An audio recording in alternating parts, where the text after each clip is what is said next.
जय हिंद। मैं संजय सिंह आप सभी को आप सबके YouTube channel Sanjay online study zone पर स्वागत करता हूं। दोस्तों, बीएसएससी इंटर लेवल वॉल्यूम 2 रुटेरिया एप्लीकेशन का बुक है। दोस्तों, इसमें आज मैं आपको सेट नंबर 12 करवाऊंगा।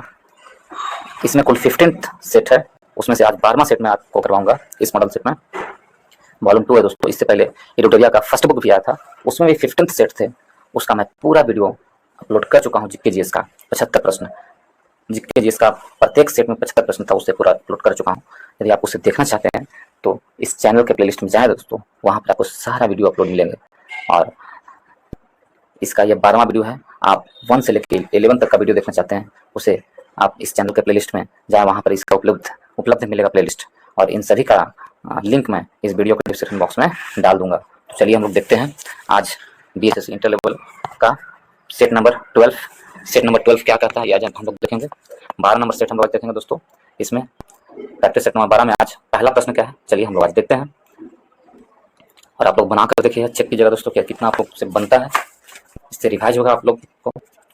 तो चलिए आज स्टार्ट करते हैं। आज का पहला प्रश्न है, छाया मंत्रिमंडल किस देश के प्रशासनिक व्यवस्था की विशेषता है। तो छाया मंत्रिमंडल किस देश की प्रशासनिक व्यवस्था की विशेषता है।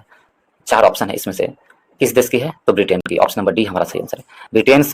ब्रिटेन की प्रशासनिक व्यवस्था का विशेषता है छाया मंत्रिमंडल। ऑप्शन नंबर डी हमारा सही आंसर है। ऑप्शन नंबर डी सही आंसर है। इस समूह के सदस्य मंत्रियों के काम काजों की समीक्षा करता है और यह ब्रिटेन की राजनीतिक व्यवस्था की खास विशेषता है छाया मंत्रिमंडल। ऑप्शन नंबर डी हमारा सही आंसर है। छाया मंत्रिमंडल का तात्पर्य क्या होता है दोस्तों, तो इसका तात्पर्य होता है विपक्षी दल के नेता के नेतृत्व में गठित एक प्रस्ताव के समूह से है। विपक्षी दल का नेता जो है वो एक विपक्षी दल के नेता के नेतृत्व में एक प्रस्ताव गठित की जाती है, जो मंत्रिमंडल में जो मंत्री शामिल होते हैं उनके काम काजों को जांचने के लिए ही किए जाते हैं, नियुक्त किए जाते हैं। तो इसीलिए इसे कहा जाता है छाया मंत्रिमंडल। ठीक है, विपक्षी दल के नेताओं के नेतृत्व में गठित एक प्रस्ताव के समूह होते हैं। ठीक है, ऑप्शन नंबर डी हमारा सही आंसर है। तो छाया मंत्रिमंडल के बारे में समझ गए, तो ऑप्शन नंबर डी सही आंसर है। यदि नेक्स्ट प्रश्न चलते हैं दोस्तों 2 नंबर प्रश्न की ओर। सेकंड नंबर प्रश्न को देखें तो इसमें दिया गया है, भारत सरकार का मुख्य कानूनी सलाहकार किसे कहा जाता है। तो भारत सरकार का मुख्य कानूनी सलाहकार भारत के महान्यवादी को कहा जाता है। ऑप्शन नंबर सी हमारा सही आंसर है। भारत के महान्यवादी के बारे में कहा गया है अनुच्छेद 76 में भारत के महान्यवादी के बारे में वर्णन दिया गया है दोस्तों। ठीक है, अनुच्छेद 76 में। और उच्चतम न्यायालय के न्यायाधीश की नियुक्ति होने की योग्यता रखने वाले किसी व्यक्ति को ही भारत का महान्यवादी नियुक्त किया जाएगा। और जो भारत के महान्यवादी होते हैं वो राष्ट्रपति के प्रसाद पर्यंत अपना पद धारण करते हैं। ठीक है, और भारत का महान्यवादी भारत सरकार के प्रथम विधि अधिकारी होते हैं। कौन? भारत के महान्यवादी। तो अनुच्छेद कितना के तहत कितना वर्णन दिया गया? अनुच्छेद 76 में दिया गया है। तो ऑप्शन नंबर सी भारत के महान्यवादी हैं जो कानूनी सलाहकार होते हैं भारत सरकार का। ऑप्शन नंबर सी सही आंसर है। नेक्स्ट क्वेश्चन चलते हैं दोस्तों। सेकंड प्रश्न में कहा गया है कि भारतीय संसद के संयुक्त सत्र की अध्यक्षता कौन करता है। तो भारतीय संसद के संयुक्त सत्र की अध्यक्षता कौन करेगा? लोकसभा अध्यक्ष करेगा। ऑप्शन नंबर डी हमारा सही आंसर है। ऑप्शन नंबर डी भारतीय संसद के संयुक्त सत्र की अध्यक्षता लोकसभा अध्यक्ष द्वारा किया जाता है। ऑप्शन नंबर डी हमारा सही आंसर है।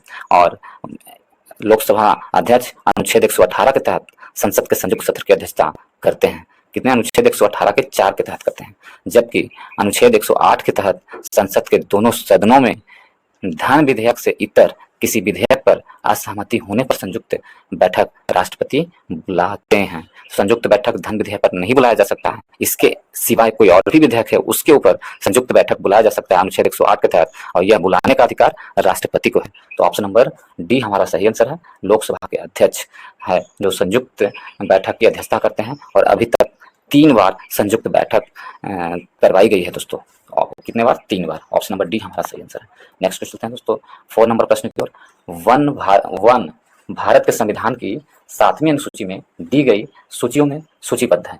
तो वन है जो भारत की 7वीं अनुसूची में है। ठीक है, तो कौन सी सूची में है? केंद्रीय सूची में है, राज्य सूची में, संवर्ती सूची में है, इनमें से कोई नहीं। देखिए, वन जो है भारत के संवर्ती सूची में है। 7वीं अनुसूची में 3 प्रकार की सूची दी गई है, उसमें से संवर्ती सूची में वन है। ऑप्शन नंबर सी हमारा सही आंसर है। ऑप्शन नंबर सी सही आंसर है। वन को संवर्ती सूची में रखा गया है। ठीक है, संवर्ती सूची में रखा गया। संवर्ती सूची में दिए गए विषय पर केंद्र और राज्य दोनों सरकारों का कानून बनाने का अधिकार है, परंतु कानून के विषय में केंद्र सरकार का जो बनाया गया कानून होगा वह मान्य होगा। ठीक है, राज्य सरकार द्वारा बनाया गया कानून केंद्र सरकार के कानून बनाने के साथ ही समाप्त हो जाएंगे। तो संवर्ती सूची समझ में आ गया। ठीक है दोस्तों, तो अनुसूची 7 में दिए गए हैं। 3 सूची का बना है, राज्य सूची, संवर्ती सूची और केंद्रीय सूची। तो ऑप्शन नंबर सी सही आंसर है। 5 नंबर प्रश्न को चलते हैं। इसमें दिया गया है राज्य विधानसभा के सदस्यों की अधिकतम निर्धारित संख्या क्या है। तो राज्य विधानसभा के सदस्यों की अधिकतम निर्धारित संख्या 500 है। राज्य विधानसभा में अधिकतम सदस्यों की संख्या कितना होगा? 500 होगा। और न्यूनतम कितना होगा दोस्तों? यदि आपसे पूछ लिया जाए राज्य विधानसभा में सदस्यों की न्यूनतम संख्या कितनी होगी, तो 7 होगी। न्यूनतम 7 से कम नहीं होनी चाहिए और 500 से अधिक नहीं होगी।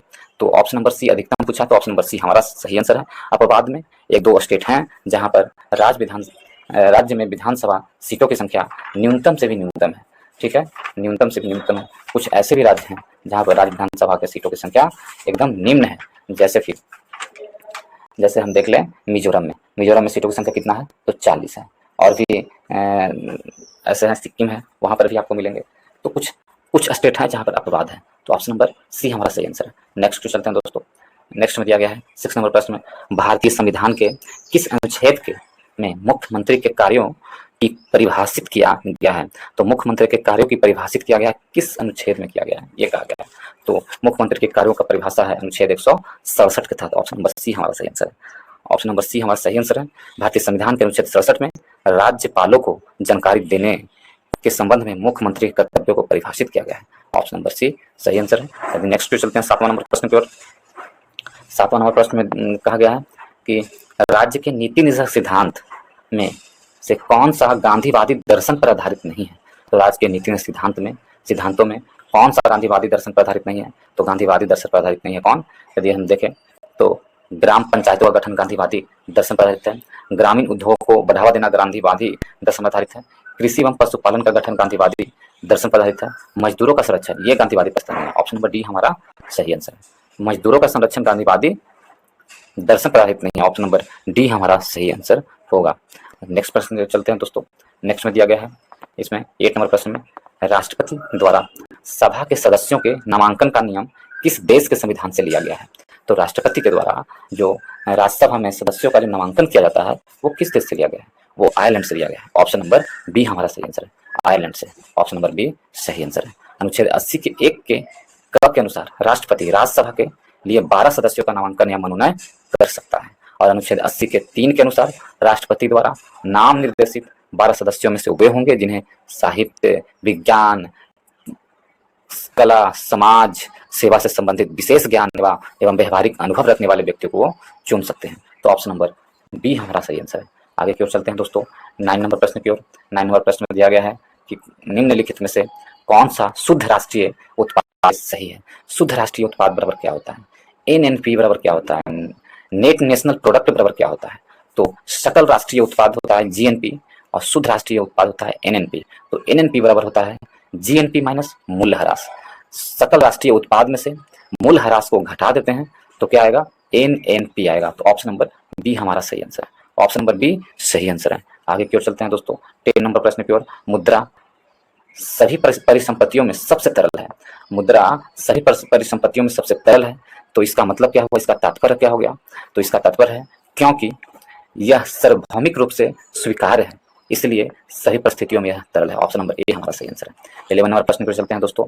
11 में दिया गया है पूंजीवादी अर्थव्यवस्था को निम्नलिखित में से किस अन्य नाम से जाना जाता है? तो पूंजीवादी अर्थव्यवस्था को किस अन्य नाम से जाना जाता है? तो बाजार अर्थव्यवस्था के नाम से जाना जाता है। पूंजीवादी अर्थव्यवस्था को बाजार अर्थव्यवस्था के नाम से जाना जाता है। ऑप्शन नंबर बी हमारा सही आंसर है। ऑप्शन नंबर बी सही आंसर है। नेक्स्ट पे चलते हैं दोस्तों 12 नंबर प्रश्न में निम्नलिखित में से कौन सा सही सुमेलित है? तो यदि हम देखें इसमें से कौन सही सुमेलित है तो इसको मैच करना है दोस्तों। इनमें से कौन सही सुमेलित है जिसे देखना है।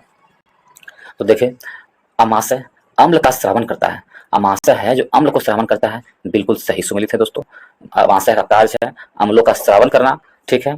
और बड़ी आंत का कार्य है जल का अवशोषण करना, ये भी सही है। बड़ी आंत है जो जल का अवशोषण करता है। यकृत का कार्य है सबसे बड़ी ग्रंथि। यकृत क्या है? तो ये सबसे बड़ी ग्रंथि, ये भी सही है।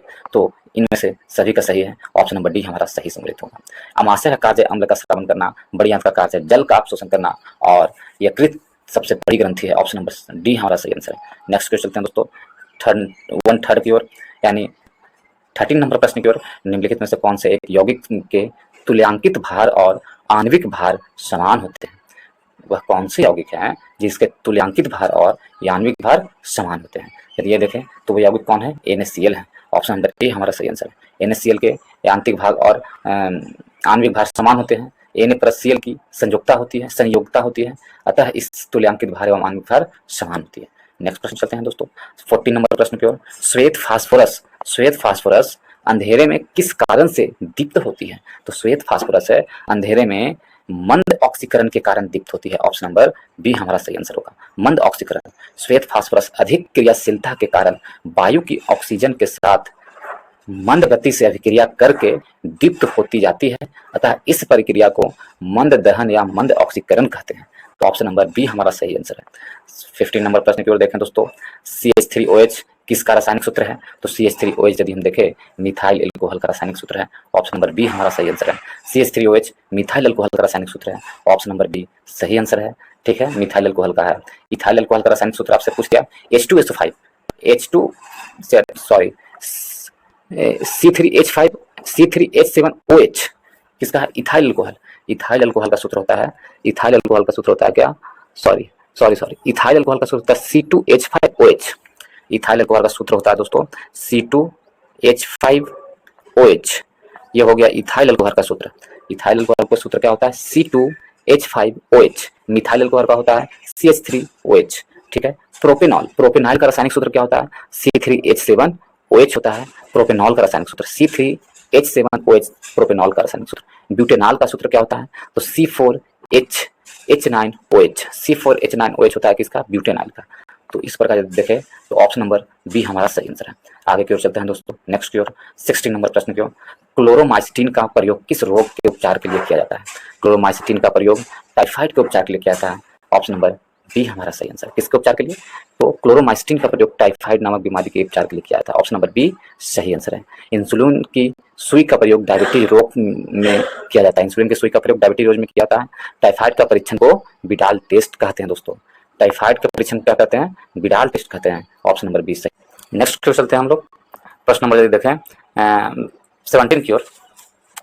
प्रश्न नंबर 17 में देखें तो कहा गया है कि पेलाग्रह नामक रोग किस विटामिन की कमी के कारण होता है? 17 नंबर प्रश्न है पेलाग्रह नामक रोग किस विटामिन की कमी के कारण होता है? तो ये यदि देखें पेलाग्रह नामक रोग है जो आपको विटामिन B3 कौन विटामिन के कारण? तो विटामिन B3 के कमी के कारण होता है पेलाग्रह नामक रोग, ऑप्शन नंबर सी हमारा सही आंसर है। विटामिन B3 के कमी के कारण पेलाग्रह नामक रोग होता है दोस्तों, ऑप्शन नंबर सी सही आंसर है। ठीक है, ऑप्शन नंबर सी सही आंसर है। विटामिन B3 को निकोटिनेमाइड या नियासिन के नाम से जाना जाता है विटामिन B3 को। विटामिन B1 की कमी से क्या होता है? बेरी नामक रोग होता है। विटामिन B1 की कमी से बेरी नामक रोग होता है। और विटामिन B2 की कमी से शरीर में विटामिन B2 की कमी से भार में कमी आती है। विटामिन B2 की कमी से शरीर में भार में कमी आती है। साथ ही ओठ, जीभ एवं त्वचा क्या होता है? तो रूखरापन हो जाता है। ओठ, त्वचा और जीभ रूखरापन आ जाता है विटामिन B2 की कमी से। ठीक है, विटामिन B2 तो B12 है, यहाँ पर है विटामिन B2, तो ऑप्शन नंबर सी हमारा सही आंसर है। इसे नियासिन भी कहा जाता है विटामिन B3 को। पेलाग्रह रोग विटामिन B3 से होता है। नेक्स्ट क्वेश्चन चलते हैं दोस्तों 18 नंबर प्रश्न की ओर। इसमें दिया गया वायु की क्षैतिज गति से होने वाले उष्मा के अंतरण को कहते हैं। तो वायु की क्षैतिज गति से होने वाले उष्मा के अंतरण को क्या कहते हैं? अभिवहन कहते हैं, ऑप्शन नंबर ए हमारा सही आंसर है।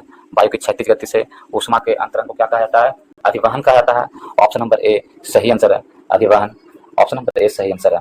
पृथ्वी के संपर्क में आने वाली वायु धाराओं के रूप में गर्म होने पर लंबवत ऊपर उठती है और आगे वायुमंडल की उष्मा को प्रसारित करती है। वायुमंडल के ऊर्ध्वाधर पतन को ही इस प्रक्रिया को संवहन कहते हैं। संवहन किसे कहते हैं इसके बारे में बता दिया। अभिवहन क्या होता है? वायु की क्षैतिज गति के कारण होने वाली उष्मा के अंतरण को अभिवहन कहते हैं। तो ऑप्शन नंबर ए हमारा सही आंसर है। ऑप्शन नंबर ए सही आंसर है। नेक्स्ट क्वेश्चन चलते हैं दोस्तों 19 नंबर प्रश्न में कहा गया ऑक्सीकरण तथा अवकरण दोनों जैसा आचरण करने वाली पदार्थ निम्नलिखित में से कौन नहीं है। तो ऑक्सीकरण तथा अवकरण दोनों जैसा आचरण करने वाले पदार्थ कौन नहीं है। तो इसमें से यदि देखें हम तो नाइट्रिक अम्ल है, जो नाइट्रिक अम्ल ऑक्सीकरण तथा अपकरण दोनों जैसा आचरण करने वाला पदार्थ नहीं है। कौन? नाइट्रिक अम्ल। ऑप्शन नंबर डी हमारा सही आंसर है। नाइट्रिक अम्ल है जो नहीं करता ऐसा। ठीक है, नेक्स्ट चलते हैं दोस्तों 20 नंबर प्रश्न की ओर। मानव में कुल रक्त आयतन में प्लाज्मा का प्रतिशत लगभग कितना प्रतिशत है। तो मानव में प्लाज्मा का प्रतिशत कितना है? 55% प्लाज्मा है। ऑप्शन नंबर सी हमारा सही आंसर। रक्त में से 55% प्लाज्मा स्थित है। ठीक है, 55% प्लाज्मा है और शेष 45% शेष 45% में रुधिर कणिकाएं होती हैं। ठीक है, और रुधिर प्लाज्मा से फाइब्रोनोजेन प्रोटीन निकाल देते हैं तो शेष भाग सीरम बचता है। शेष भाग क्या कहलाता है? सीरम कहलाता है। यदि प्लाज्मा में से फाइब्रोनोजेन को निकाल दिया जाए और जो शेष भाग बचता है उसे क्या कहेंगे? सीरम कहते हैं। तो ऑप्शन नंबर सी हमारा सही आंसर है। नेक्स्ट क्यों चलते हैं दोस्तों 21 नंबर प्रश्न की ओर। 21 में दिया गया कालाजार ज्वार का संचरण होता है। कालाजार ज्वार का संचरण किसके द्वारा होता है? तो सिकता मक्खी के काटने से होता है कालाजार ज्वार का संचरण। ऑप्शन नंबर सी हमारा सही है। ऑप्शन नंबर सी सही है। कालाजार बीमारी है या रोग है जो किसके कारण होता है? सिकता मक्खी के काटने से होता है। ऑप्शन नंबर सी हमारा सही आंसर है। ऑप्शन नंबर सी सही आंसर है। और इस रोग से प्रभावित अंग प्लीहा है या तिल्ली है। जो सिकता मच्छी काटती है, इस रोग से कौन सा अंग प्रभावित होती है? तो इस रोग से प्रभावित अंग है प्लीहा या तिल्ली है। इसके अतिरिक्त अस्थिमज्जा भी इस रोग से प्रभावित होता है। और मलेरिया मादा एनोफ्लिज मच्छर से काटता है। मादा एनोफ्लिज की मच्छर काटने से मलेरिया रोग होता है दोस्तों। ठीक है, मलेरिया रोग होता है। इसके लिए प्लाज्मोडियम प्रोटीन जिम्मेदार होता है मलेरिया के लिए। तो ऑप्शन नंबर सी हमारा सही आंसर सिकता मच्छी कालाजार ज्वार संबंधित है। नेक्स्ट चलते हैं दोस्तों। यदि नेक्स्ट में देखें तो इसमें दिया गया है स्थिर ताप पर गैस की नियत मात्रा का आयतन उसके दाब के व्युत्क्रम अनुपाती होता है। यह नियम क्या कहलाता है? तो स्थिर ताप पर गैस की नियत मात्रा का आयतन इसके दाब के व्युत्क्रम अनुपाती होता है। यह नियम क्या कहलाता है? तो यह नियम है जो आपको वाइल का नियम कहलाता है। ऑप्शन नंबर ए हमारा सही आंसर है। यह नियम क्या कहलाएगा? वाइल्स का नियम कहलाएगा। वाइल्स का नियम स्थिर ताप पर क्या ताप स्थिर है, गैस के नियत मात्रा का आयतन उसके व्युत्क्रमानुपाती होता है तो उसे वाइल्स का नियम कहते हैं। वाइल्स का नियम। ठीक है, ऑप्शन नंबर ए हमारा सही आंसर है। चार्ल्स के नियम के बारे में देखें तो स्थिर दाब पर किसी गैस का नियत मात्रा का आयतन उसके परम ताप का सीधा अनुपात होता है। परम ताप का सीधा अनुपात होता है, उसे चार्ल्स का नियम कहते हैं। और ठीक है, चार्ल्स का नियम कहते हैं। तो हमसे पूछा था, ऑप्शन नंबर ए हमारा सही आंसर होगा। जो किसका स्थिर ताप पर गैस का नियत मात्रा का आयतन उसके दाब के व्युत्क्रम अनुपाती होता है, उसे वाइल्स का नियम कहते हैं। ऑप्शन नंबर ए सही आंसर है। आगे की ओर चलते हैं दोस्तों 23 नंबर प्रश्न में। 23 में दिया हुआ है धुआं किस प्रकार के विलयन का उदाहरण है। तो धुआं है जो आपको गैस में ठोस के विलयन का उदाहरण है। ऑप्शन नंबर बी हमारा सही आंसर है। गैस में ठोस के विलयन का उदाहरण है, जबकि वायु गैस में गैस का, कोहरा गैस में द्रव का उदाहरण है। धुआं है गैस में ठोस का। ठीक है, लेकिन यदि आपसे पूछ लिया वायु किसका उदाहरण है तो गैस में गैस का, और कोहरा है जो गैस में द्रव का उदाहरण है। तो ऑप्शन नंबर बी हमारा सही आंसर है। 24 नंबर प्रश्न पे प्रकाश तरंगे होते हैं तो प्रकाश तरंगे क्या है? प्रकाश तरंगे विद्युत चुंबकीय तरंगे होती हैं। ऑप्शन नंबर सी हमारा सही आंसर है। प्रकाश तरंगे विद्युत चुंबकीय तरंगे होते हैं। ठीक है, नेक्स्ट प्रश्न चलते हैं दोस्तों 25 नंबर प्रश्न में निम्नलिखित में से कौन बायोगैस का एक प्रमुख घटक है। तो कौन है बायोगैस का प्रमुख घटक? यदि इसमें देखें तो बायोगैस का प्रमुख घटक मीथेन है। ऑप्शन नंबर डी हमारा सही आंसर है। मीथेन है जो बायोगैस का प्रमुख घटक है। ऑप्शन नंबर डी हमारा सही आंसर है। प्राकृतिक गैस में क्या होता है? तो मीथेन तथा इथेन मुख्य रूप से मिले होते हैं प्राकृतिक गैस में। तेल गैस में क्या होता है? सरल संतृप्त एवं असंतृप्त हाइड्रोकार्बन का मिश्रण होता है तेल गैस में। वायु अंगार गैस में कार्बन मोनोऑक्साइड तथा नाइट्रोजन का मिश्रण होता है वायु अंगार गैस। वायु अंगार गैस का कौन कौन मिश्रण होता है? तो कार्बन मोनोऑक्साइड तथा नाइट्रोजन का मिश्रण होता है वायु अंगार गैस। भाप अंगार गैस में कार्बन मोनोऑक्साइड और हाइड्रोजन का मिश्रण होता है भाप अंगार गैस में। ठीक है, भाप अंगार गैस में कार्बन मोनोऑक्साइड एवं हाइड्रोजन का मिश्रण होता है भाप अंगार गैस में। और कोल गैस में क्या होता है? हाइड्रोजन, मीथेन, कार्बन डाइऑक्साइड तथा असंतृप्त हाइड्रोकार्बन का मिश्रण होता है कोल गैस में। तो ऑप्शन नंबर डी हमारा सही आंसर है। मुख्य घटक कौन होता है? मीथेन होता है। क्वांटम सिद्धांत का प्रतिपादन किस वैज्ञानिक ने किया था? इसका आंसर क्या होगा दोस्तों? क्वांटम सिद्धांत का प्रतिपादन यदि हम देखें किस वैज्ञानिक ने किया था, यदि इसका आंसर देखें तो इसका आंसर होगा मैक्स प्लांक। मैक्स प्लांक ने क्वांटम सिद्धांत का प्रतिपादन किया था। ऑप्शन नंबर ए हमारा सही आंसर होगा मैक्स प्लांक। मैक्स प्लांक कहाँ के थे? जर्मनी के रहने वाले थे। उन्होंने क्वांटम सिद्धांत का प्रतिपादन किया था। यदि ऑप्शन नंबर बी को देखें, डी ब्रॉगली। डी ब्रॉगली कौन थे? तो तरंग को यांत्रिक सिद्धांत दिया था डी ब्रॉगली ने। तरंग है जो यांत्रिक सिद्धांत पर काम करती है, ये किसने बताया था? डी ब्रॉगली ने बताया था। और डी ब्रॉगली जो थे फ्रांस के रहने वाले थे। मोस्ले देखें, मोस्ले ने आधुनिक आवर्त सारणी का नियम तैयार करने वाले कौन थे? मोस्ले थे, जो ब्रिटेन के रहने वाले थे। आधुनिक आवर्त सारणी के नियम को तैयार किया था किसने? मोस्ले ने किया था। ठीक है। हेनरी बैकलर ने, हेनरी बैकलर रेडियो सक्रियता का खोज किया था। हेनरी बैकलर ने रेडियो सक्रियता का खोज किया था। तो ऑप्शन नंबर डी हमारा सही आंसर है। नेक्स्ट जो चलते हैं दोस्तों, 27 नंबर प्रश्न में दिया गया है, कोका कोला जैसा पेय पदार्थों में किस अम्ल की उपस्थिति के कारण खट्टा स्वाद का अनुभव होता है? कोका कोला जैसे पेय पदार्थों में किस अम्ल की उपस्थिति के कारण खट्टा होता है? तो कोका कोला में फास्फोरस अम्ल की उपस्थिति के कारण क्या होता है? खट्टा होता है। फास्फोरस अम्ल उसमें उपस्थिति के कारण कोका कोला क्या होता है? खट्टा होता है। ऑप्शन नंबर ए हमारा सही आंसर है। तो फास्फोरिक अम्ल होता है। ऑप्शन नंबर ए हमारा सही आंसर है, फास्फोरिक अम्ल। ठीक है। लैक्टिक अम्ल दूध और दही खट्टा होता है। लैक्टिक अम्ल के कारण दूध और दही खट्टा होता है। ठीक है।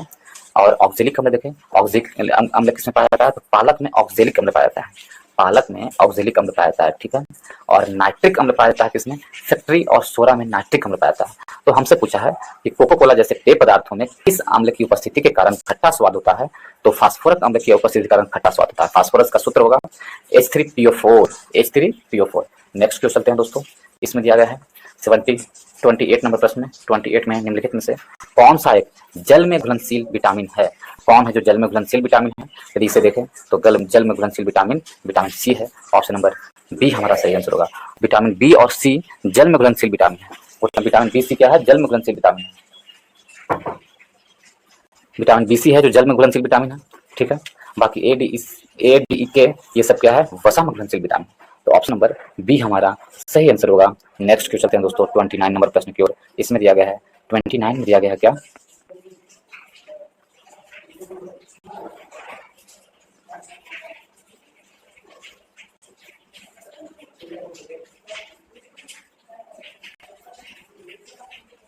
ठीक है। 29 नंबर प्रश्न की ओर हम लोग देखते हैं।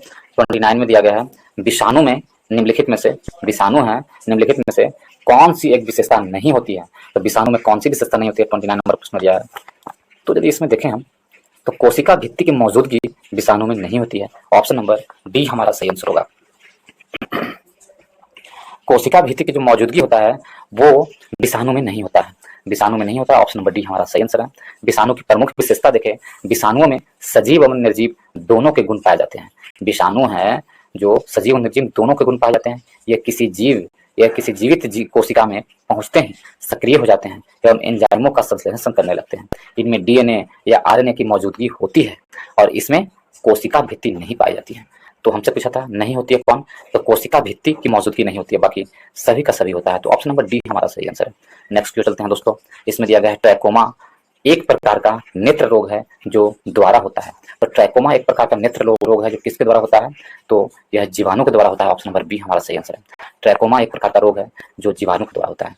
आंख की होने वाली बीमारियों में एक ट्रैकोमा भी है जो एक संक्रमणिक बीमारी है।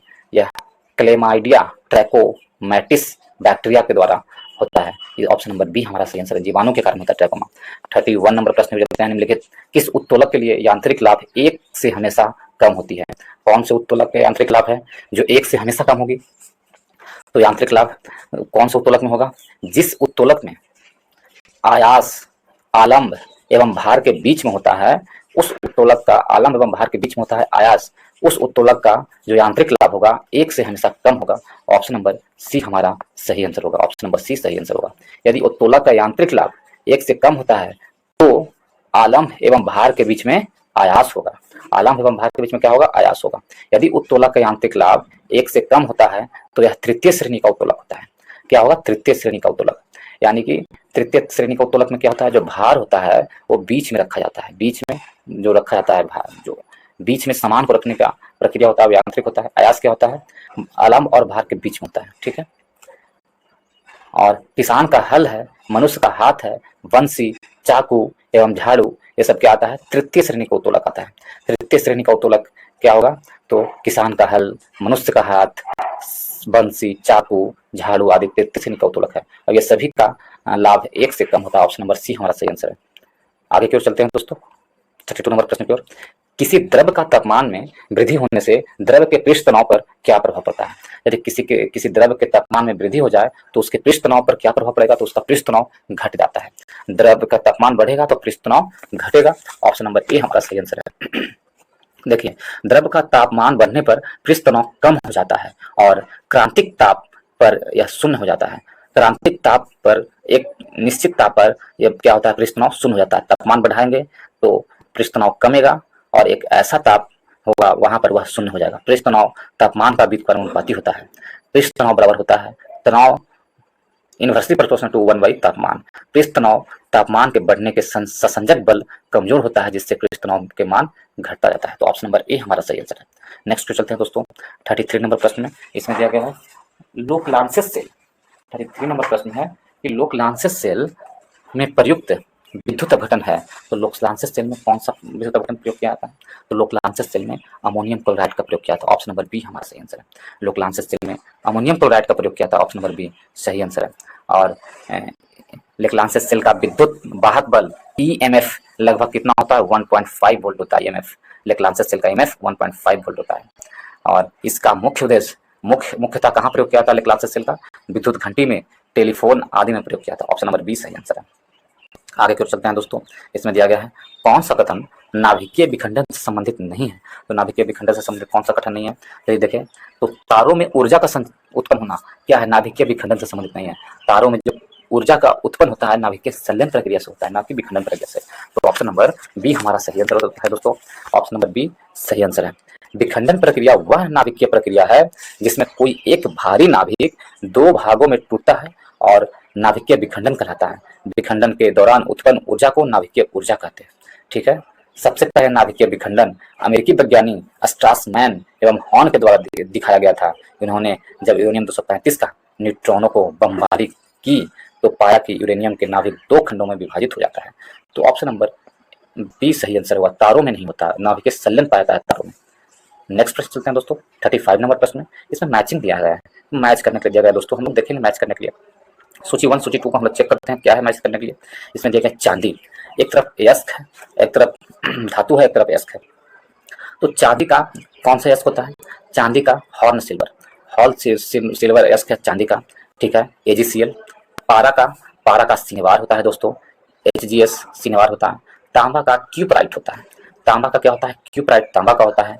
ठीक है। और लेड होता है, क्यूप्राइट तांबा का होता है। ठीक। और लेड होता है किसका? गैलेना का लेड होता है। गैलेना का लेड होता है। मैच करें 2 1 4 3, 2 1 4 3 ऑप्शन नंबर बी हमारा सही आंसर है। 2 1 4 3।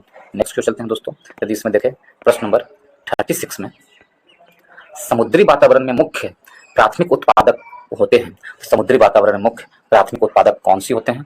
तो समुद्री वातावरण में मुख्य प्राथमिक उत्पादक प्लैंक्टन्स होते हैं। ऑप्शन नंबर डी हमारा सही आंसर है। ऑप्शन नंबर डी सही आंसर है। 37 नंबर प्रश्न को चलते हैं दोस्तों। इसमें क्या है? मॉन्ट्रियल प्रोटोकॉल निम्नलिखित से किससे संबंधित है? तो मॉन्ट्रियल प्रोटोकॉल है जो ओजोन परत के क्षय को रोकने से संबंधित था। Montreal protocol option number A हमारा सही आंसर है। मॉन्ट्रियल प्रोटोकॉल पृथ्वी पर की ओजोन परत के संरक्षण से संबंधित है। यह प्रोटोकॉल 1 जनवरी 1989 ईस्वी में प्रभावित हुई थी। इसका उद्देश्य था ओजोन परत का संरक्षण करना और क्लोरोफ्लोरोकार्बन आदि का प्रयोग से हटाना है। ठीक है। तो मॉन्ट्रियल प्रोटोकॉल के बारे में समझ गए दोस्तों। नेक्स्ट तो चलते हैं हम लोग 38 नंबर प्रश्न की ओर। इसमें देखिए 38 नंबर प्रश्न में इसमें दिया गया है इकांथा किस देश की प्रमुख जनजाति है? इकांथा है जो किस देश की प्रमुख जनजाति है? इकांथा आपको दक्षिण अफ्रीका की प्रमुख जनजाति है। आप दक्षिण अफ्रीका की, ऑप्शन नंबर ए हमारा सही आंसर। ऑप्शन नंबर ए सही आंसर है। इकांथा दक्षिण अफ्रीका की प्रमुख जनजाति है। रेड इंडियन आपसे पूछ लिया जाए किसकी जनजाति है? तो रेड इंडियन उत्तर अमेरिका की जनजाति है। रेड इंडियन उत्तर अमेरिका की जनजाति कौन है? Red Indian. और यदि आपको न्यू गिनी की जनजाति के बारे में पूछे तो पपुआंस हैं जो न्यू गिनी की जनजाति है। न्यू गिनी की जनजाति पपुआंस है। कांगो बेसिन की जनजाति का नाम क्या है? तो पिग्मीज है जो कांगो बेसिन के जनजाति का नाम है। और बुशमन यदि आपसे पूछ ले बुशमन किस जनजाति का है? किस क्षेत्र का है? तो कालाहारी मरुस्थल का जो जनजाति है वो बुशमैन है। बुशमैन कालाहारी जनजाति का है, ठीक है। बोरो ब्राजील में पाए जाने वाले जनजाति है। सेमांग मलेशिया में है। मसाई पूर्वी अफ्रीका में, और माओरी न्यूजीलैंड में पाया जाने वाला है। निग्रो मध्य अफ्रीका में पाई जाने वाली जनजाति है। नेक्स्ट प्रश्न चलते हैं दोस्तों 39 नंबर प्रश्न की ओर। इसमें दिया गया है सागर माला परियोजना से भारत का निम्न में से कौन सा इंफ्रास्ट्रक्चर क्षेत्र संबंधित है? सागर माला परियोजना से भारत का कौन सा इंफ्रास्ट्रक्चर संबंधित है? तो बंदरगाहों का क्षेत्र संबंधित है। ऑप्शन नंबर डी हमारा सही आंसर है। बंदरगाह क्षेत्र, भारत का बंदरगाह क्षेत्र है जो सागर माला से संबंधित है। ऑप्शन नंबर डी सही आंसर है। सागर माला परियोजना देश के सभी बंदरगाहों को आपस में जोड़ने तथा आधुनिकीकरण से संबंधित है दोस्तों। इस योजना का उद्देश्य बंदरगाहों से माल की आवाजाही के लिए किफायती, त्वरित और कुशल बुनियादी सुविधाओं को उपलब्ध कराना है। तो ऑप्शन नंबर डी सही आंसर है। 40 नंबर प्रश्न में चलते हैं। 40 में सतलज तथा काली नदियों के बीच स्थित हिमालय के भाग को किस नाम से जाना जाता है? सतलज और काली नदी के बीच हिमालय के भाग को कुमायूं हिमालय कहते हैं। कौन हिमालय कहते हैं? Kumaon Himalaya. Option number C हमारा सही आंसर है। कुमायूं हिमालय सतलज और काली नदी के बीच के हिमालय को कुमायूं हिमालय कहा जाता है, या हिमालय भी कहा जाता है। तो हिमाचल हिमालय भी कहा जाता है, ठीक है। यह उत्तराखंड क्षेत्र में विस्तृत है। नंदा देवी, केदारनाथ, बद्रीनाथ इत्यादि कुमायूं हिमालय के प्रमुख चोटी है। तो ऑप्शन नंबर सी हमारा सही आंसर है। ऑप्शन नंबर सी सही आंसर। ऑप्शन नंबर डी सही आंसर है, कुमायूं हिमालय, ठीक है। देखिए हिमालय का नदियों के आधार पर बांटा गया है। हिमालय को नदियों के आधार पर 4 भागों में बांटा गया। कौन कौन? एक है पंजाब या कश्मीर हिमालय, फिर कुमायूं हिमालय, नेपाल हिमालय, असम हिमालय, ठीक है। तो यदि इसमें हम आपसे पूछ ले जाए सबसे बड़ा क्षेत्रफल किसका है हिमालय का नदियों के आधार पर, तो नेपाल हिमालय का सबसे बड़ा क्षेत्र है। सबसे बड़ा क्षेत्र नेपाल हिमालय और सबसे छोटा क्षेत्र कुमायूं हिमालय है। देखिए पंजाब हिमालय, पंजाब यहाँ से ये इमेजिन करके चलिए, ये हो गया दोस्तों ये। तो पंजाब हिमालय या कश्मीर हिमालय 560 किलोमीटर की दूरी पर। पंजाब हिमालय और कश्मीर हिमालय कहाँ से? 560 किलोमीटर दूरी पर है। ये किस किस नदी के किनारे है? पंजाब हिमालय और कश्मीर हिमालय किस नदी के किनारे है? तो सिंधु नदी और सतलज नदी के बीच का क्षेत्र जो होता है वो पंजाब हिमालय या कश्मीर हिमालय के क्षेत्र में आता है।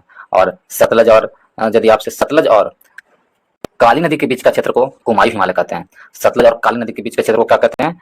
काली नदी के बीच का क्षेत्र को कुमायूं हिमालय, सतलज और काली के बीच में। ये इसका जो दूरी है 320 किलोमीटर के बीच में ये फैला हुआ है। और इसके बाद आता है नेपाल हिमालय दोस्तों। नेपाल हिमालय है जो आपको सबसे अधिक क्षेत्रफल वाला नेपाल हिमालय आता है, और यह काली नदी से तीस्ता नदी के बीच में पड़ता है। काली से तीस्ता के बीच में नेपाल हिमालय का क्षेत्र है।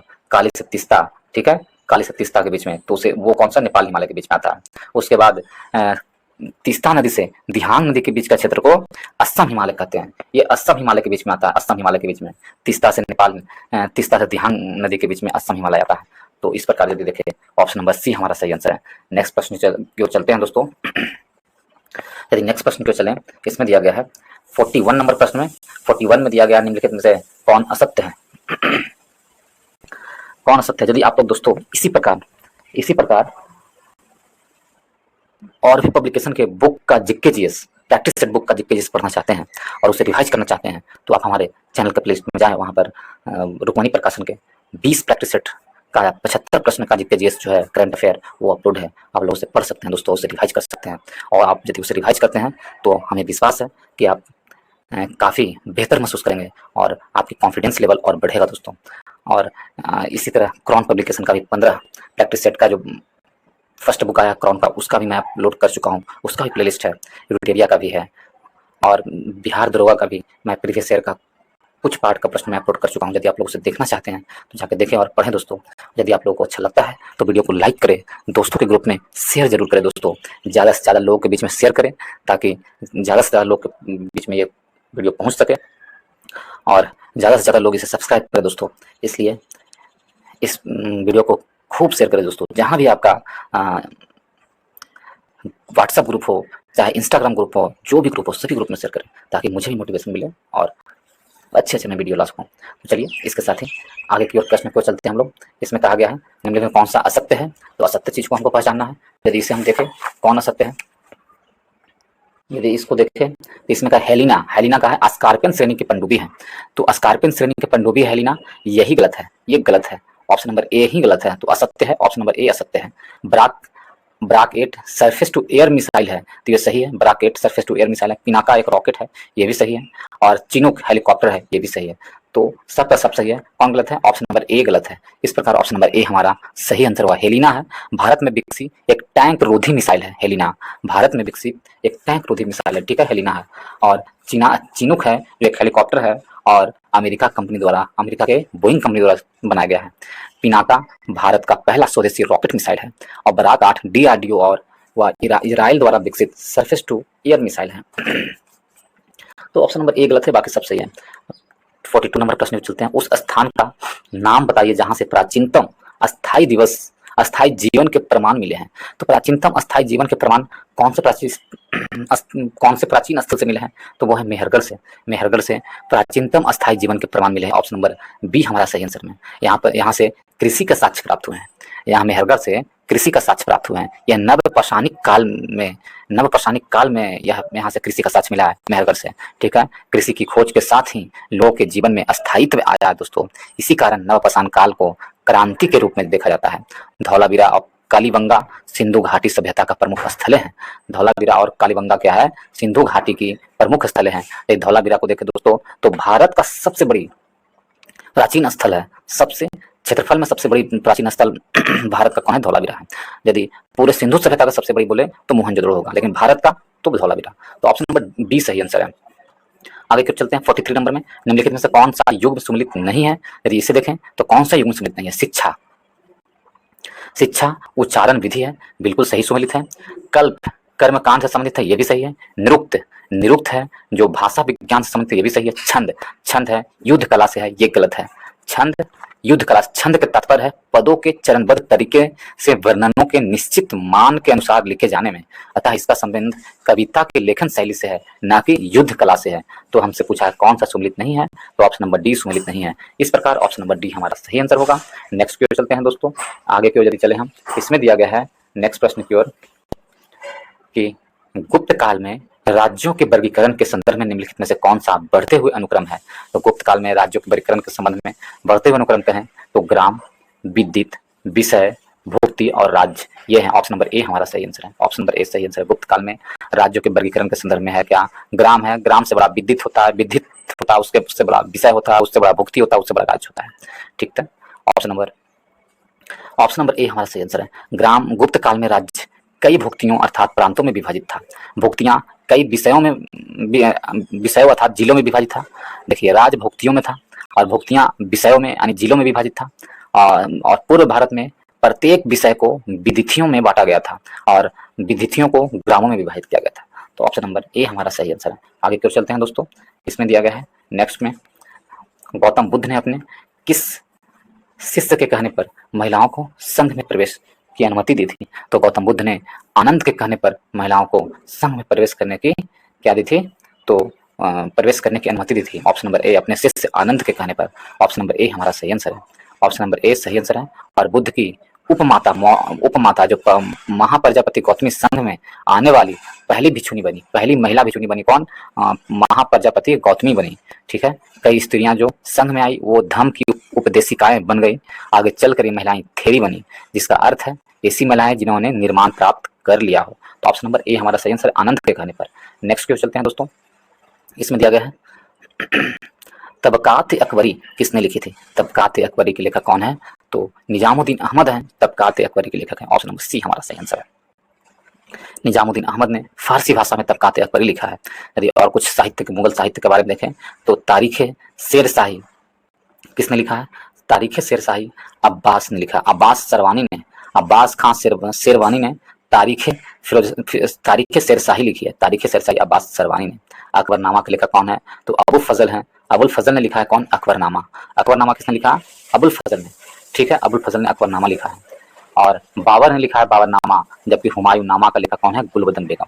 तो इस प्रकार ऑप्शन नंबर सी हमारा सही आंसर है। आगे की ओर चलते हैं दोस्तों। इसमें दिया गया 47 नंबर प्रश्न की ओर। 47 यदि हम देखें इसमें क्या है, निम्नलिखित में से किस क्षेत्र के लिए विजय बहमनियों में टकराव की स्थिति नहीं थी? तो विजय और बहमनियों में किस क्षेत्र में टकराव की स्थिति नहीं थी? तो गंगा यमुना दोआब का क्षेत्र था। विजयनगर और बहमनियों में टकराव की स्थिति नहीं थी। ऑप्शन नंबर डी हमारा सही आंसर है। गंगा यमुना के दोआब में नहीं था। 14वीं शताब्दी के मध्य में 16वीं शताब्दी के मध्य तक लगभग 2 शताब्दियों का काल दक्षिण भारत के विजयनगर एवं बहमनी साम्राज्य के बीच प्रभुत्व संघर्ष का इतिहास रहा है दोस्तों। इसमें तुंगभद्रा दोआब, कृष्णा गोदावरी डेल्टा, और मराठवाड़ा प्रदेश में इन दोनों के महान संघर्ष होते रहे हैं। तो ऑप्शन नंबर डी सही आंसर है। कौन से दबाव में नहीं रहा है? तो गंगा यमुना दबाव में नहीं रहा है। नेक्स्ट चलते हैं दोस्तों। यदि 48 नंबर प्रश्न को देखें, 48 में दिया गया है, 48 में है भारतीय मंदिरों में भव्य गोपुरम को जोड़ने का श्रेय निम्नलिखित में से किस शासकों को दिया जाता है? तो किस शासक के शासनकाल में मंदिरों में गोपुरम का शेष जोड़े जाना शुरू किया गया था? तो वो कौन सा राजा था? तो कृष्णदेव राय के समय से ये प्रथा स्टार्ट हुई थी। ऑप्शन नंबर सी हमारा सही आंसर है।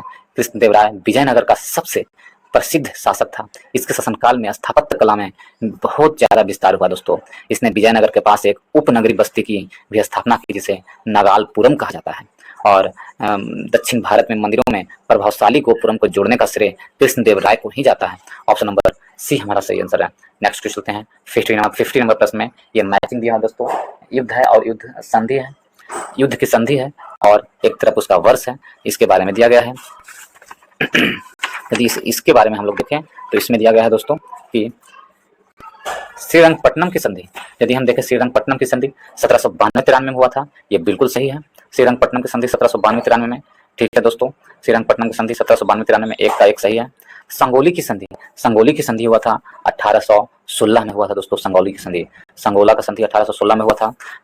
संगोला का संधि 1816 में हुआ था। अंग्रेज एवं गोरखा के बीच हुआ था संगोला का संधि, जिसमें गोरखा की पराजय हुई थी।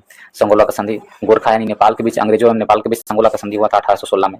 और ठीक है, और देखें मंगलोर की संधि 1784 में हुआ था। मंगलोर की संधि 1784 में, ठीक है। इसमें मंगलोर की संधि में द्वितीय आंग्ल मसूर युद्ध के परिणाम था। मंगलोर का संधि द्वितीय आंग्ल मसूर युद्ध का परिणाम था। मंगलोर की संधि थी, ठीक है। और यदि राजपुर घाट की संधि देखें तो राजपुर घाट की संधि हुआ था कब? 1805 में राजपुर घाट की संधि हुई थी। इसमें इस संधि में इंदौर के यशवंत राय होलकर एवं अंग्रेजों के बीच एक शांति संधि थी। यह एक शांति संधि थी। तो ऑप्शन नंबर कौन सा होगा? 1 3 4 2 1 3 4 2 किसमें है दोस्तों? 1 3 4 2 ऑप्शन नंबर सी हमारा सही आंसर है। ऑप्शन नंबर सी सही आंसर है। नेक्स्ट की ओर चलते हैं दोस्तों। 50 नंबर प्रश्न की ओर 50 में दिया गया है। इसमें भी मैच करने के लिए दिया गया, हम लोग देखते हैं। चलिए, इसमें भी मैचिंग है तो हम लोग देखने का प्रयास करते हैं, बनाने का प्रयास करते हैं। तो चलिए हम लोग देखते हैं। इसमें कहा गया है गद्दर पार्टी के संस्थापक कौन थे? तो गद्दर पार्टी के संस्थापक लाला हरदयाल थे दोस्तों। लाहौर षड्यंत्र किसने किया था? तो लाहौर षड्यंत्र देखें हम तो लाहौर षड्यंत्र करने वाले कौन थे? तो लाहौर षड्यंत्र जतिन दास ने किया था। लाहौर षड्यंत्र जतिन दास ने किया था। काकोरी कांड जो काकोरी षड्यंत्र था वो राम प्रसाद बिस्मिल के द्वारा, और चटगांव विद्रोह सूर्यसेन के द्वारा। तो 4 1 2 3 ऑप्शन नंबर सी हमारा सही आंसर है। 4 1 2 3 हमारा सही आंसर है, ठीक है दोस्तों। यदि हम इसमें देखें, गद्दर पार्टी की स्थापना 1 नवंबर 1913 को हुआ था। 1 नवंबर 1913 में गद्दर पार्टी की स्थापना हुई थी और इसके संस्थापक कौन थे? लाला हरदयाल थे। इसके संस्थापक में लाला हरदयाल थे, ठीक है। लाला हरदयाल 1913 में, ठीक है दोस्तों। 1 नवंबर 1913 में। लाहौर षड्यंत्र कौन था? तो जतिन दास। लाहौर षड्यंत्र से संबंधित थे जतिन दास। और लाहौर षड्यंत्र से कौन से जतिन दास थे? ये कब हुआ था लाहौर षड्यंत्र? तो 1929 में हुआ था दोस्तों। 1929 में लाहौर षड्यंत्र हुआ था। 1929 में हुआ था लाहौर षड्यंत्र, ठीक है। कब हुआ था? 1929 में होता। जतिन दास से संबंधित है। और यदि हम देखें काकोरी षड्यंत्र तो राम प्रसाद बिस्मिल संबंधित है काकोरी षड्यंत्र से। काकोरी षड्यंत्र से राम प्रसाद बिस्मिल है और इसमें यह 9 अगस्त 1925 में हुआ था। 1925 में हुआ था काकोरी षड्यंत्र। 1925 में कब? 1925 में काकोरी षड्यंत्र हुआ था, ठीक है। और चटगांव विद्रोह सूर्यसेन का हुआ था कब? 1930 में हुआ था। 18 अप्रैल 1930 में चटगांव षड्यंत्र हुआ था। तो मैचिंग करने पर कौन आता है? 1 2, तो इसका मैचिंग क्या है? 4 1 2 3 ऑप्शन नंबर सी सही आंसर है। आगे की ओर चलते हैं दोस्तों। नेक्स्ट नंबर प्रश्न में दिया गया है कि 51 नंबर में कम्युनिस्ट पार्टी की स्थापना कब हुई थी?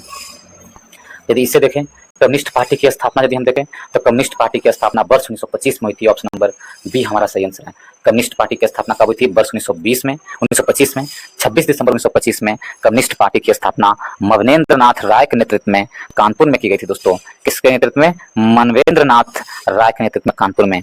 और इसी दौरान ब्रिटिश सरकार द्वारा वर्ष 1924 में मुजफ्फर अहमद और श्रीपाद अमृत डांगे को कम्युनिस्ट विचारों के प्रचार के आरोप में गिरफ्तार किया गया था, ठीक है। तो ऑप्शन नंबर बी हमारा सही आंसर है। आगे की ओर चलते हैं दोस्तों। 52 नंबर प्रश्न में कांग्रेस के किस अधिवेशन में पहली बार अध्यक्ष द्वारा स्वराज शब्द का प्रयोग किया गया था। कांग्रेस के 1906 के अधिवेशन में पहली बार अध्यक्ष द्वारा स्वराज शब्द का प्रयोग किया गया था। ठीक है, स्वराज शब्द का प्रयोग किया गया था इसके द्वारा 1906 के कांग्रेस के अधिवेशन में। और इस अधिवेशन की अध्यक्षता कौन कर रहे थे? इस अधिवेशन की अध्यक्षता दादा भीमराव रोजी कर रहे थे दोस्तों। ऑप्शन नंबर बी हमारा सही आंसर है। इसकी अध्यक्षता दादा भीमराव रोजी किए थे। ठीक है, इस अधिवेशन की अध्यक्षता। स्वराज शब्द का प्रयोग आधुनिक काल में सर्वप्रथम दयानंद सरस्वती ने किए थे। स्वराज शब्द का प्रयोग आधुनिक काल में सर्वप्रथम किसने किया था? दयानंद सरस्वती ने किया था। ठीक है, और दयानंद सरस्वती ने कहा था कि विदेशी शासन कितना भी अच्छा क्यों ना हो स्वदेशी शासन का बराबरी नहीं कर सकता। ऑप्शन नंबर बी सही आंसर। 1906 में पहली बार प्रयोग किया गया था दादा भीमराव जी के द्वारा, उनकी अध्यक्षता में। 53 नंबर प्रश्न पे चलते हैं। स्वदेशी और बहिष्कार पहली बार किस घटना के दौरान संघर्ष की विधि के रूप में अपनाए गए थे? स्वदेशी और बहिष्कार था जो बंगाल विभाजन के समय में पहली बार अपनाए गए थे। ऑप्शन नंबर ए हमारा सही आंसर है। स्वदेशी एवं बहिष्कार पहली बार बंगाल विभाजन के संघर्ष में अपनाए गए थे। बंगाल के नेताओं का जब यह अनुभव हुआ कि केवल प्रदर्शनी, सार्वजनिक सभाओं और प्रस्तावों के माध्यम से ब्रिटिश सरकार बंगाल विभाजन को वापस नहीं लेने वाली है, तो विरोध स्वरूप उन लोगों ने बंग भंग विरोधी आंदोलन को नई दिशा प्रदान करने हेतु स्वदेशी और बहिष्कार आंदोलन की मुख्य रूप से प्रारंभ किया था। तो ऑप्शन नंबर ए हमारा सही आंसर है। आगे की ओर चलते हैं दोस्तों। 54 नंबर प्रश्न में आईसीआर के मृदा वर्गीकरण के अनुसार भारत में किस प्रकार की मृदा का क्षेत्र सर्वाधिक है? तो भारत में कौन से प्रकार की मृदा का क्षेत्र सबसे अधिक है? इंसेप्टिसॉल मृदा का क्षेत्र भारत में सबसे अधिक है। ऑप्शन नंबर ए हमारा सही आंसर है। ऑप्शन नंबर ए सही आंसर है। इंसेप्टिसॉल मृदा का प्रयोग भारत में सबसे अधिक किया जाता है। ऑप्शन नंबर ए सही आंसर है। इंसेप्टिसॉल में क्या है? LCAR ने भारतीय मिट्टियों को इंसेप्टिसॉल, एंटीसॉल और एल्कीसॉल और वाटिसॉल के रूप में वर्गीकृत किया है। इसमें से इंसेप्टिसॉल मृदा का क्षेत्रफल लगभग 39.74% है। तो ऑप्शन नंबर ए हमारा सही आंसर है। कितना % है पूरे भारत में? 39.74%। नेक्स्ट चलते हैं दोस्तों। इसमें सुमेलित करना है। ठीक है, इसमें 1 2 को सुमेलित करना है। तो चलिए देखते हैं इसको। एक तरफ कटिबंधीय क्षेत्र है और उसका कौन से क्षेत्र में पाए जाते हैं वो दिया गया है। यदि इसे देखें तो उष्णकटिबंधीय क्षेत्र कहाँ पाया जाता है? तो उष्णकटिबंधीय क्षेत्र है जो आपको उष्णकटिबंधीय क्षेत्र है जो साइलेंट वैली में पाया जाता है दोस्तों। साइलेंट वैली क्षेत्र में उष्णकटिबंधीय क्षेत्र पाया जाता है। तो 1 का 4 हो गया, उष्णकटिबंधीय क्षेत्र साइलेंट वैली में। ठीक है, शंकु वृक्ष वन जो होते हैं आपको हिमालय क्षेत्र में या हिमाचल प्रदेश के क्षेत्र में पाए जाते हैं। शंकु वृक्ष वन। मैक्रो वनस्पति आपको सुंदरवन क्षेत्र में पाए जाएंगे दोस्तों। मैक्रो वनस्पति। कटीले वन कहाँ पाए जाएंगे? तो राजस्थान में कटीले वन पाए जाते हैं राजस्थान में। तो इस प्रकार मैचिंग करें तो 4 2 1 3 ऑप्शन नंबर डी हमारा सही आंसर है। 4 2 1 3 किसमें है? ऑप्शन नंबर डी में है। नेक्स्ट प्रश्न चलते हैं दोस्तों। 56 नंबर प्रश्न में इसमें दिया गया पारिस्थितिकी तंत्र में तत्वों के चक्रण को क्या कहते हैं? तो पारिस्थितिकी तंत्र में तत्वों के चक्रण को क्या कहेंगे? तो जैव भू रासायनिक चक्र कहेंगे। पारिस्थितिकी तंत्र में तत्वों के चक्रण को जैव भू रासायनिक चक्रण कहेंगे। ऑप्शन नंबर बी हमारा सही आंसर है। नेक्स्ट चलते हैं दोस्तों। नेक्स्ट में दिया गया है निम्नलिखित में से प्राथमिक प्रदूषक कौन है? तो प्राथमिक प्रदूषक है कार्बन और नाइट्रोजन के ऑक्साइड है। क्या प्राथमिक प्रदूषक कौन आते हैं? कार्बन और नाइट्रोजन के ऑक्साइड प्राथमिक प्रदूषक के क्षेत्र में आते हैं। सल्फर के ऑक्साइड भी प्राथमिक प्रदूषक के क्षेत्र में आते हैं। तो 1 और 2 सही आंसर है। इस प्रकार कथन 1 तो सही है। इस प्रकार ऑप्शन नंबर ए हमारा सही आंसर होगा। आगे की ओर चलते हैं दोस्तों। 58 नंबर प्रश्न में इसमें कौन सा युग्म पर विचार कीजिए। कौन सा युग्म है जो सही है? उमियम क्या है? उमियम झील एक प्रकार का झील है। उमियम वो कहाँ पाया जाता है? तो उमियम झील है जो आपको कहाँ पाया जाएगा? मेघालय में। ये गलत है। थॉम्बल झील अरुणाचल प्रदेश में, ये सही है। थॉम्बल अरुणाचल प्रदेश में सही है। रेगाली झील, रेगाली कहाँ पाया जाता है? तो नागालैंड में पाया जाता है रेगाली, ये भी सही है। धनसिरी असम में, ये भी गलत है। तो हमसे पूछा है कौन सही होगा, तो यदि मैच करें 2 और 3 सही है। तो इस प्रकार यदि देखें तो ऑप्शन नंबर 2 और 3 ऑप्शन नंबर बी हमारा सही आंसर है। 2 और 3 सही है तो ऑप्शन नंबर बी सही आंसर है। यदि इसमें हम देखें दोस्तों, इसमें यदि हम देखें उमियम जल विद्युत परियोजना, उमियम क्या है? एक जल विद्युत परियोजना है जो उमियम नदी पर स्थित है, मेघालय में है। कौन है? इसमें हमसे पूछा था कौन सुमिलित नहीं है, तो 2 और 3 सुमिलित नहीं है, बाकी सब सही है। तो उमियम जो जल विद्युत परियोजना है वो मेघालय में स्थित है, ये बिल्कुल सही है। ठीक है, ये बिल्कुल सही है। उमियम जल विद्युत परियोजना मेघालय में स्थित है। ठीक है, और यदि हम लोग देखें इसमें थॉम्बल बहुउद्देशीय परियोजना थॉम्बल नदी पर मणिपुर में है। थॉम्बल बहुउद्देशीय परियोजना अरुणाचल प्रदेश में नहीं है, मणिपुर में है। तो ये भी गलत है।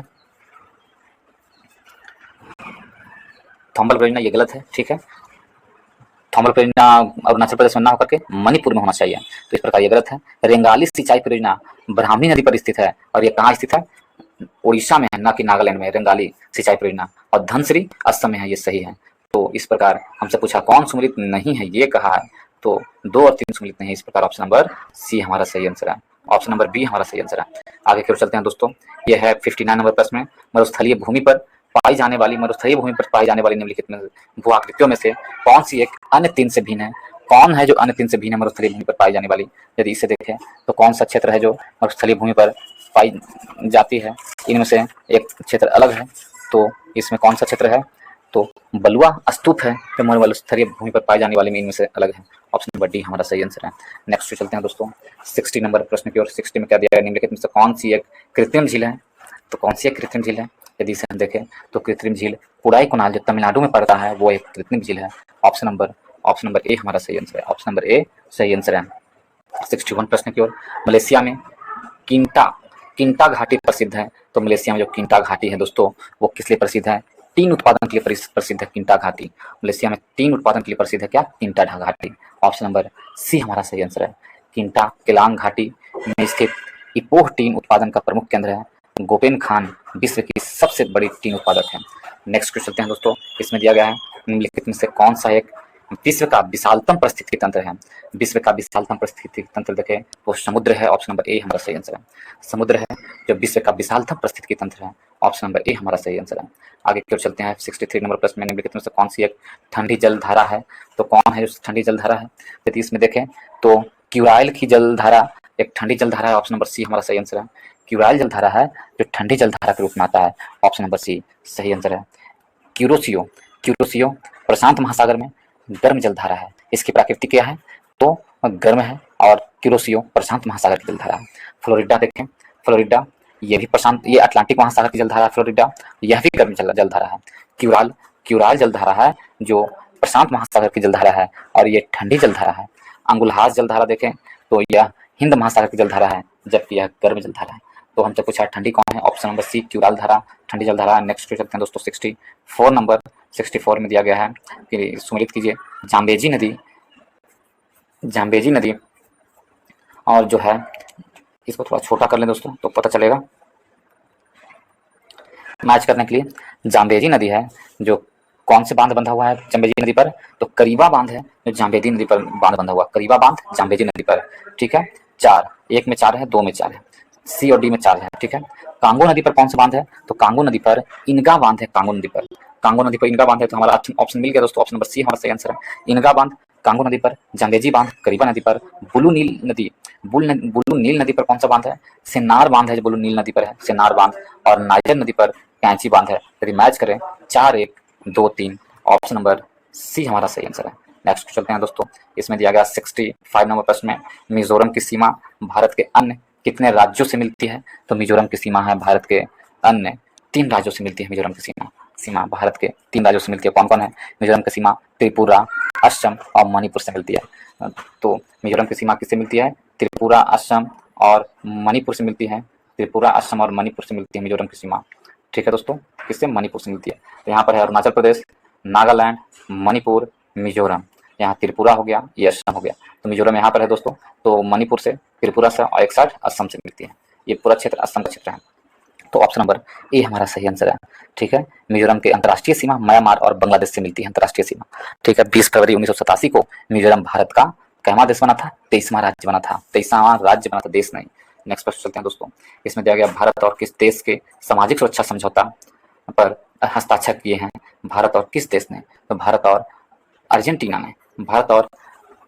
ने सामाजिक समझौता पर हस्ताक्षर किए। ऑप्शन नंबर सी हमारा सही आंसर है, ऑप्शन नंबर सी सही आंसर है। यदि आप लोग दोस्तों, यदि आप लोग भारतीय संविधान चैप्टर वाइज पढ़ना चाहते हैं दोस्तों, घटना चक्र बुक से मैं लाया हूँ उसे, वो भी प्रीवियस प्रश्न है उसमें दिए हुए हैं।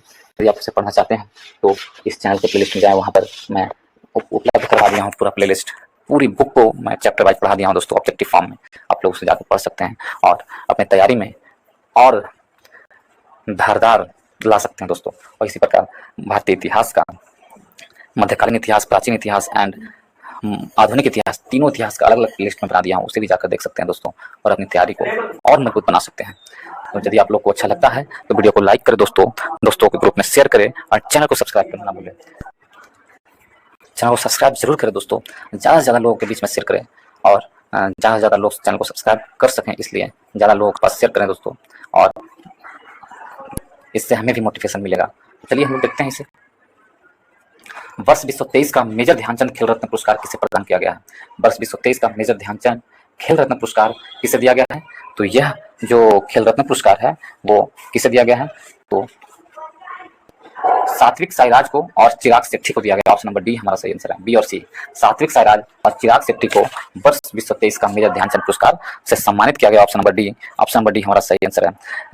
नेक्स्ट प्रश्न चलते हैं दोस्तों, 68 नंबर प्रश्न में इसमें दिया गया है, निम्नलिखित पुस्तकों एवं उनके लेखक के संबंध में कौन सा सम्मिलित है?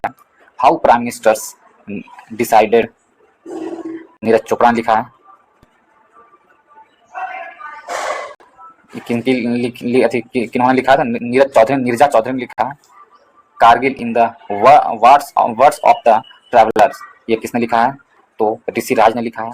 मॉनसून पोएम ऑफ लव, किसने लिखा है? Poem of love and logging किसने लिखा है? तो अब है कि नहीं लिखा है? तो उपरोक्त में सभी पुस्तक सही आंसर है। नेक्स्ट क्वेश्चन है दोस्तों, 69 नंबर प्रश्न में वर्ष 2023 का साहित्य के क्षेत्र में नोबेल पुरस्कार किसे प्रदान किया गया है? 2023 में साहित्य के क्षेत्र में नोबेल पुरस्कार प्राप्त करने वाले व्यक्ति कौन है? जॉन ओलाफ फास है। जॉन ओलाफ फास को साहित्य के क्षेत्र में नोबेल पुरस्कार दिया गया 2023 में। ऑप्शन नंबर बी हमारा सही आंसर है। साहित्य के क्षेत्र में इनका नाटकों एवं गद्य के माध्यम से अनकही की आवाज बताने के लिए दिया गया है। जॉन ओलाव फास को, यह नॉर्वे के साहित्यकार हैं। शांति का, ऑप्शन नंबर बी हमारा सही आंसर है। यदि और इसमें देखें दोस्तों, शांति का नोबेल पुरस्कार किसे प्राप्त दिया गया था? तो नरगिस मोहम्मदी को शांति का नोबेल पुरस्कार दिया गया था। नरगिस मोहम्मदी को शांति का नोबेल पुरस्कार किसने पाया था? नरगिस मोहम्मदी को। ईरान में महिलाओं के उत्पीड़न के खिलाफ मानवाधिकार एवं स्वतंत्रता को बढ़ावा देने के लिए दिया गया था। और अर्थशास्त्र के क्षेत्र में क्लॉडी गोल्डीन को दिया गया था। अर्थशास्त्र के क्षेत्र में किसे दिया गया था? क्लॉडी गोल्डीन को। तो ऑप्शन नंबर बी हमारा सही आंसर है। 70 नंबर प्रश्न की ओर, आईसीसी वर्ल्ड कप 2023 का खिताब किस देश की टीम ने जीता है? आईसीसी वर्ल्ड कप 2023 का खिताब किसने जीता है? ऑस्ट्रेलिया ने जीता। ऑप्शन नंबर बी हमारा सही आंसर है। ऑस्ट्रेलिया ने आईसीसी वर्ल्ड कप का खिताब जीता है। आईसीसी वनडे विश्व कप 2023 में के फाइनल मुकाबलों में ऑस्ट्रेलिया ने भारत को हराकर छठी बार विश्व चैंपियनशिप बना दिया है। इस मैच में ऑस्ट्रेलियाई प्लेयर ट्रेविस हेड ने शतकीय पारी खेली थी। उन्होंने player of the match award से सम्मानित किया गया था। और पराजित कौन हुए थे? तो भारत पराजित हुआ था और ऑस्ट्रेलिया विजय हुआ था, और पैट कमिंस जो थे इसके कप्तान थे। ऑप्शन नंबर बी हमारा सही आंसर है। नेक्स्ट क्वेश्चन चलते हैं दोस्तों, टाइम्स हायर एजुकेशन द्वारा घोषित वर्ल्ड यूनिवर्सिटी रैंकिंग 2023 में भारत का कौन सा संस्थान शीर्ष पर है?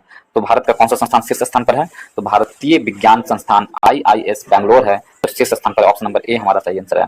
नेक्स्ट चलते हैं दोस्तों, 72 में अरब सागर में आए तूफान को किस देश ने बिपरजॉय चक्रवात का नाम रखा है? तो बिपरजॉय नामक चक्रवात का नाम किस देश ने रखा है? जो अरब सागर में आया था चक्रवात, उसका नाम बांग्लादेश ने रखा। ऑप्शन नंबर डी हमारा सही आंसर है। बिपरजॉय चक्रवात का नाम बांग्लादेश ने किया है। कुछ और चक्रवात का नाम बताते हैं, जैसे हामून नामक चक्रवात, जो एक चक्रवात आया था हामून, उसका नामकरण किसने किया था? तो ईरान ने किया था उसका नामकरण। और मोचा का नामकरण किसने किया था? तो यमन ने किया था मोचा का। यमन ने मोचा का किया था। तो ऑप्शन नंबर डी हमारा सही आंसर है।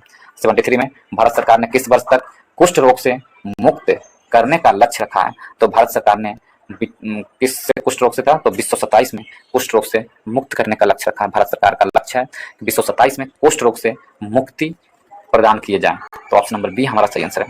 मलेरिया उन्मूलन के लिए लक्ष्य कब है? तो 2030 का लक्ष्य रखा गया मलेरिया उन्मूलन, और एड्स को समाप्ति का करना 2030 का लक्ष्य है। 2030 तक भारत सरकार ने लक्ष्य रखा है कि एड्स और मलेरिया को समाप्त कर दिए जाएंगे।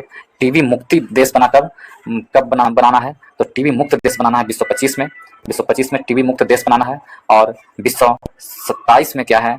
तो भारत को कुष्ठ रोग से मुक्त करना है 2027 में। तो ऑप्शन नंबर बी हमारा सही आंसर है।